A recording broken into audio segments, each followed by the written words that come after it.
Dr. Patvardhan and Dr. Sukhdev Roy. Dr. Patvardhan is a professor in the Department of Electrical Engineering at DI, and he obtained his bachelor's degree from DEI, master's degree from Indian Institute of Science, Bangalore, and doctorate in electrical engineering from DEI. He has served DEI for nearly 20 years in various capacities and has shouldered several administrative responsibilities, including the Dean of the MTV Puram Satellite Campus. His research interests are soft computing, image processing, and quantum evolutionary algorithms. Dr. Patvardhan. Thank you for the organizers for inviting me here. I know it's been a long day, and I'll tailor my talk accordingly. So we'll have more of applications to motivate the area and less of math equations. The talk is on quantum-inspired evolutionary algorithms for search and optimization. As the title indicates, evolutionary algorithms are well known to be good at search and optimization, but have their own shortcomings. What we are trying to do here is, we are trying to borrow ideas from quantum computing in order to speed up the search processes in evolutionary algorithms. This results in algorithms which are still in the classical domain. These algorithms are not in the quantum domain, so you can actually implement these algorithms and solve practical engineering problems. And the kind of problems that we have been doing and the kind of results that we've been getting, that's what I'm going to present in my talk. Before that, I'll briefly explain the concepts. To this audience, this is clear that the whole idea of quantum computing has emerged because you're expecting problems in NP complexity class, at least some of them, to be tractable. And where they are not, right now they are being used, their stochastic search techniques are being used. Engineering optimization problems especially fall in this class because most of them have real parameters, and in real parameters, every point in the real space is a possible solution. Now, when you're having so many of the possible solutions, finding optimal solutions becomes hard, especially because your functions in terms of constraint as well as objective function, they can be non-complex, they can be non-linear, they can be multimodal, they could have high dimensionality, they could have mixed parameters, some Boolean, some real, some integer, and so on. That's the kind of problems that are there. So the kind of solutions that have been attempted are classical solutions, enumeration, and evolutionary algorithms. Most successful out of these have been the evolutionary algorithms because they at least give you some kind of solution. Maybe a satisfying solution, may not be an optimal solution. These are algorithms which are guided by a principle of natural selection. They're quite simple in implementation, but they have some limitations. And those limitations are that they have premature convergence sometimes, sometimes they have slow convergence, and they're extremely sensitive to choice of parameters. So one of the efforts in trying to overcome such limitations is quantum-inspired evolutionary algorithms. As I stressed right at the beginning, quantum evolutionary algorithms are still population-based, probabilistic evolutionary algorithms, but they borrow concepts from quantum computing for higher represent power and robust search. These are the two main things that we are looking for in evolutionary algorithms when we are solving optimization problems. Higher representation power gives you greater characteristic of population diversity, and because there is greater characteristic of population diversity, your premature convergence problem is tackled. Because, again, because of higher representation power, you can now work with smaller populations than the ones that are used in evolutionary algorithms. Typical populations in evolutionary algorithms are of the order of few hundreds, and typical number of iterations where you have to run for hard problems is of the order of million. So that's a lot of computation that's required. So here you're trying to deal with smaller computation. So where are the two different? They are different because, as I said, EAs require a relatively large population, whereas in quantum evolutionary algorithms, you can even handle optimization problems with a single qubit string, because a single qubit string is enough to, in principle, represent the whole search space. The other important thing is that in evolutionary algorithms, once a solution comes up with a small objective function value, the probability of its surviving for the next generation becomes small. And so you could lose that solution. But maybe the fitness of that particular solution is bad, but a change in a couple of bits here and there could have given you a much better solution. In case of these techniques, since they're quite random in their operations, you might lose a solution which is quite near in the variable space to the optimal solution because it was quite far in the objective function space. That's where the problem is. So it's like searching for a needle in a haystack with the added problem that you don't have any torchlight. So in case of quantum evolutionary algorithms, what essentially we're trying to do is we're trying to maintain an indirect link through the qubit string, and this indirect link helps because it sort of encodes the history of the search, not just the previous generation, but whatever has happened in all the previous generations is sort of encoded in the qubit string, and that's where the benefit comes. So you don't have the problem of losing a good solution just because few bits were wrong and that resulted in a bad objective function value. So to this audience who's been listening about quantum computing for, since morning, this could be very clear that a qubit individual is represented by alphas and betas with the normalization condition satisfied. So in QEA, suppose you are looking for a binary string. That means your problem is for searching for the optimal binary string. Then the observation process is the process of generating a binary string by observing a qubit string. So based on the alphas and betas, we generate random numbers, and that's called observation, and we get a binary string. And then after having done this a few times, we see which qubit string resulted in the best solution, and we try to turn around the other qubit strings in the direction of the best qubit string. So that is done through quantum rotation operator as shown in this figure. So that's the basic quantum evolutionary algorithm. You observe, then evaluate your observed solutions, find out which is the best, and then upgrade your strings towards that qubit string out of your population which gave the best result, and then try to go on.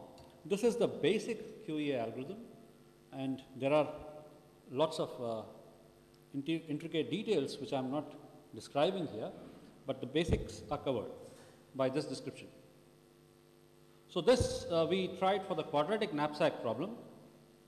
The quadratic knapsack problem is the generalization of a knapsack problem where in a classical knapsack you're given n items whose profit is known, whose weight is known, and you are given a knapsack which has a capacity which is known, and you're trying to fill the items in such a way that you maximize your profits. Of course, constrained by the capacity of the knapsack. QKB extends this problem by introducing quadratic terms into the value computation. So your capacity constraint is unchanged, but the value is associated not only with each object, but also additional value for each pair of objects that are selected. since now the value of an object is also dependent on what other objects you select, heuristics become harder to design. And that's a good candidate for trying out QES. It arises in a variety of applications like selecting a number of satellite stations, finance, VLSI design, and so on. And since the classical QKB itself is, classical knapsack itself is hard, it's not very hard to show that quadratic knapsack is also NP hard. So some basic heuristics are there, but they don't really work very well. One way is to start with an empty knapsack and try to fill the knapsack, and the other way is to start with a full knapsack and try to remove the objects so that you lessen the profit least.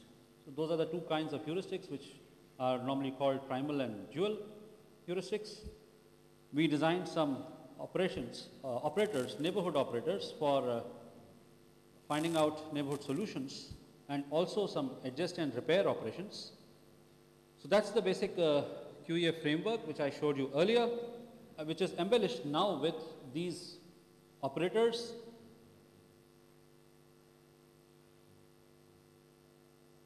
So we tested this algorithm on the knapsack problems which are reported as benchmark instances by Julstrom in Gecko. So we tried 20 benchmark instances of each, 10 of each size, 100 objects and 200 objects. Notice that when you have 100 objects, your search space becomes 2 to the power 100.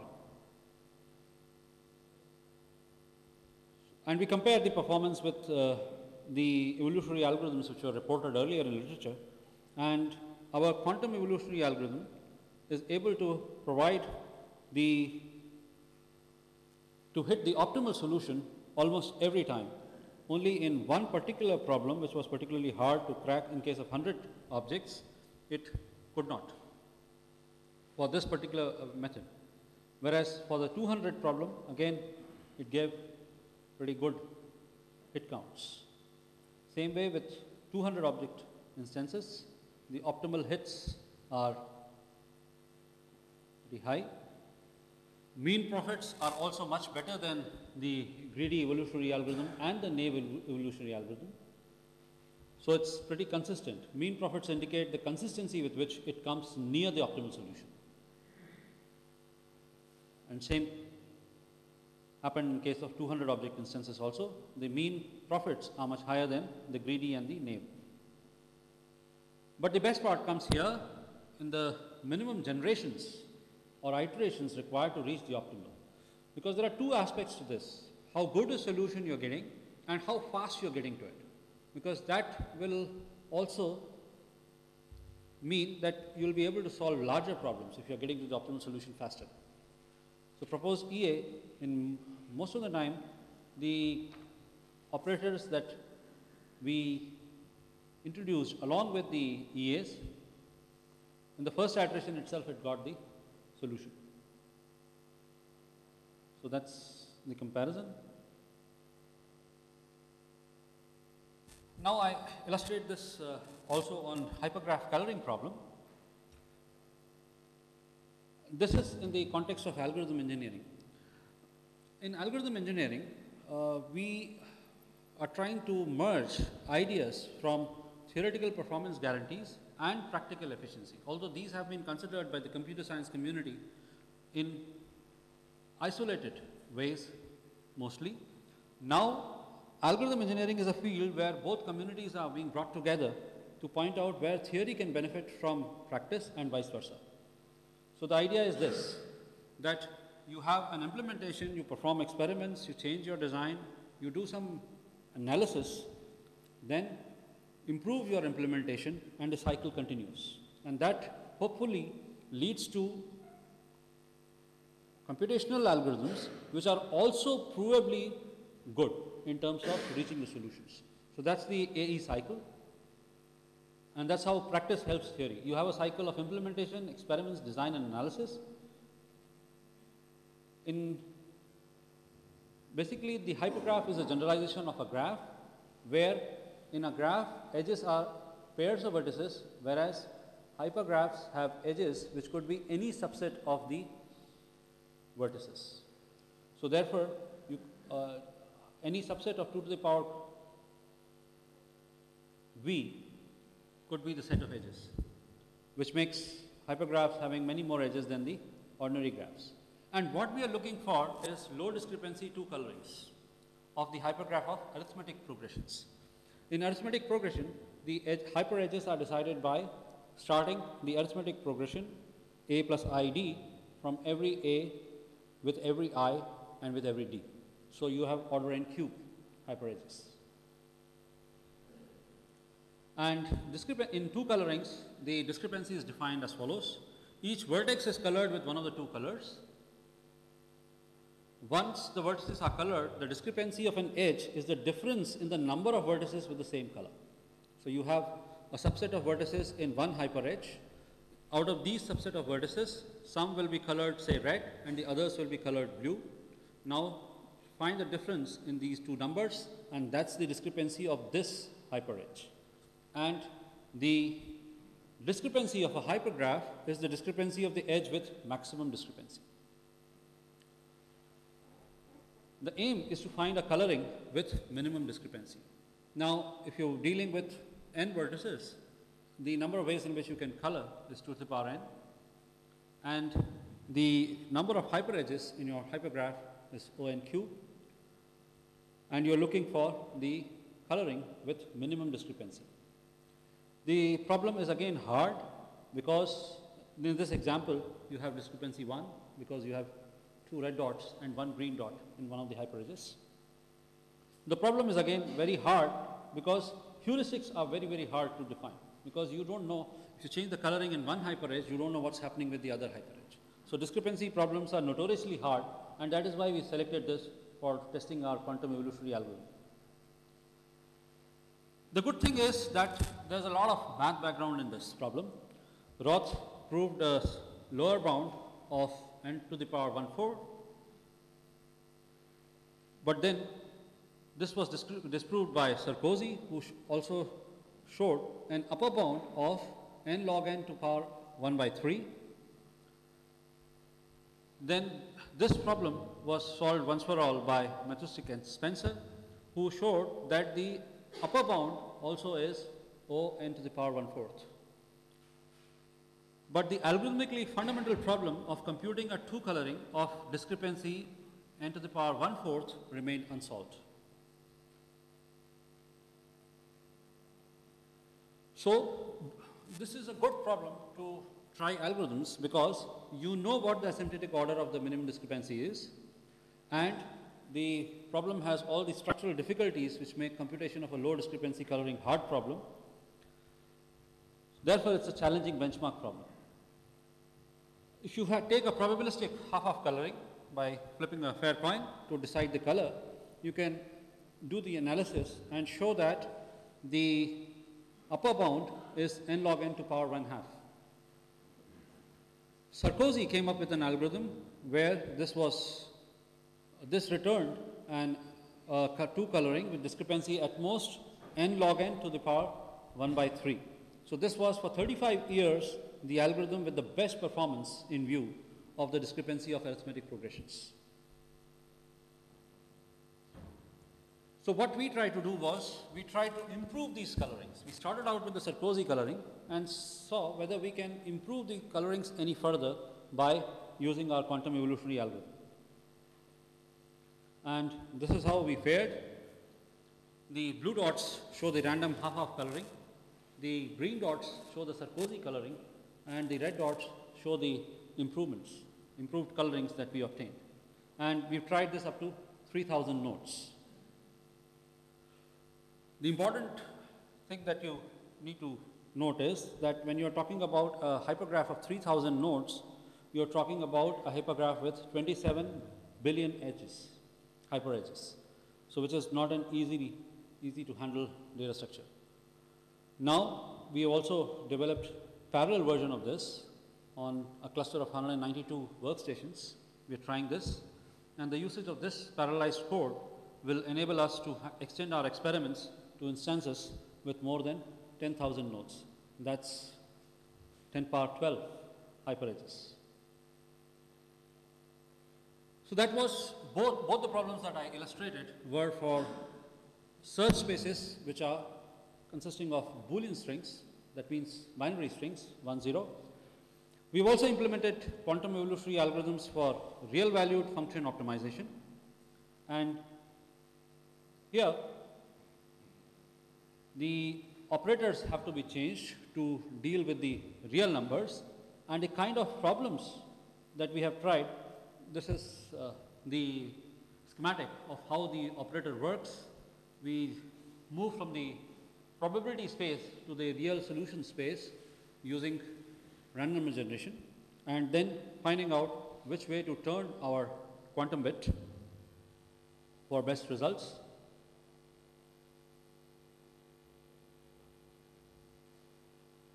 And the kind of problems that we've attempted include those from power systems background, because I'm from Department of Electrical Engineering. People interested in power systems have used these algorithms for solving their power system problems.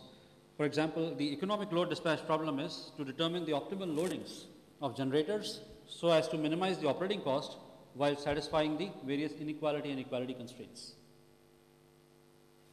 There are lots of formulations where the objective function could consist of exponential terms, transcendental terms, and so could the constraints. So that makes the problem mathematically hard. So the real parameter QA that we have designed that works, that compares favorably against a combination of evolutionary programming and sequential quadratic programming approach, and also a particle swarm optimization and an SQP approach.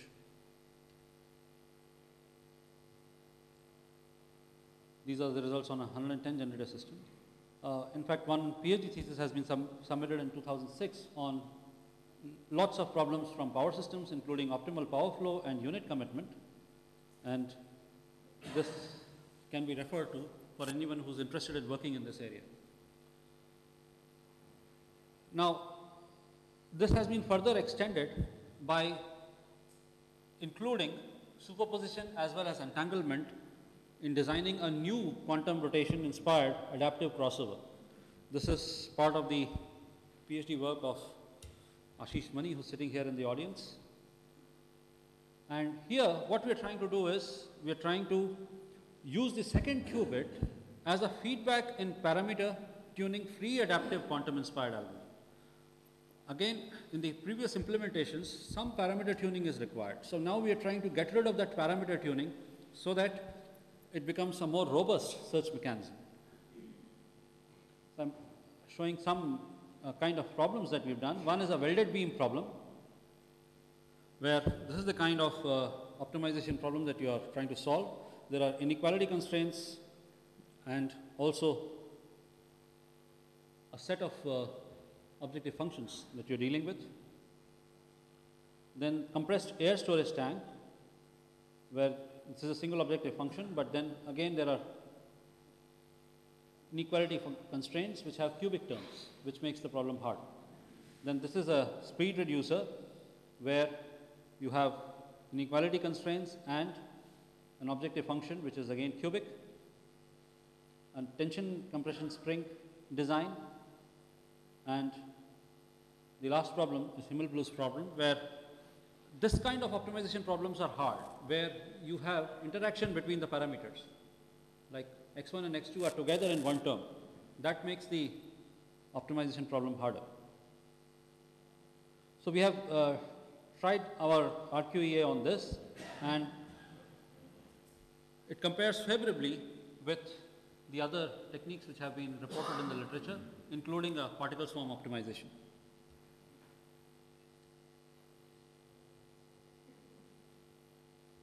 Okay, the last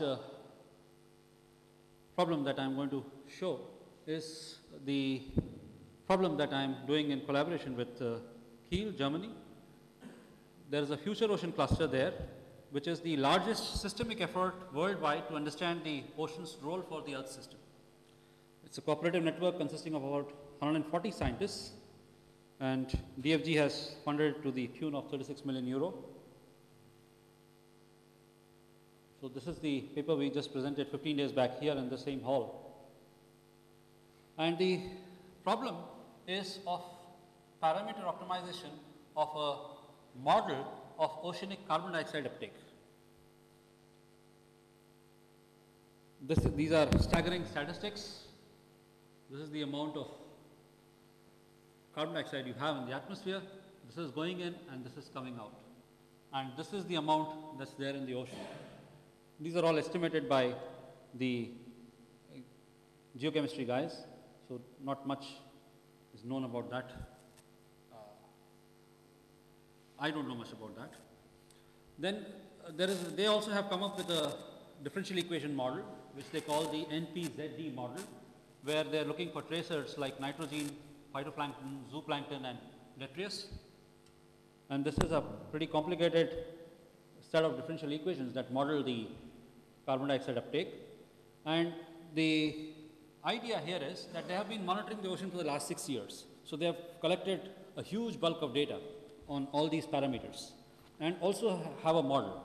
Now we are trying to find the optimal set of parameters that of this model that will fit the data observed, so that we can predict what's going to happen in the future. And if we can predict, then we understand the changes that we have got to contend with in the future better.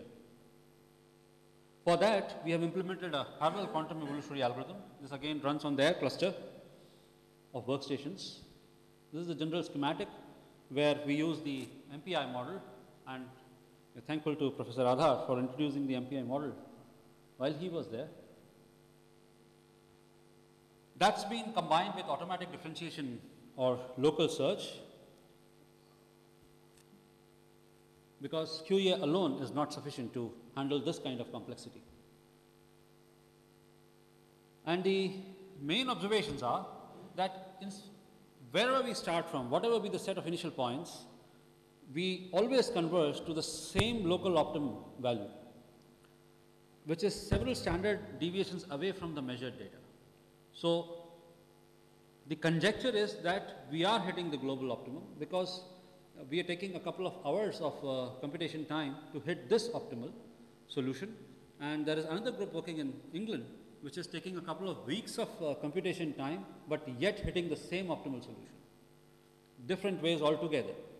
So the conjecture, although we cannot prove it as yet, that this is the global optimum value, and if so, then the ocean people have to revise their model, that their model is insufficient.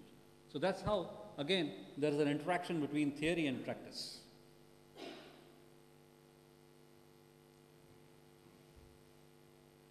So that's the significance of the contribution, that the extension of the NPZD model is required.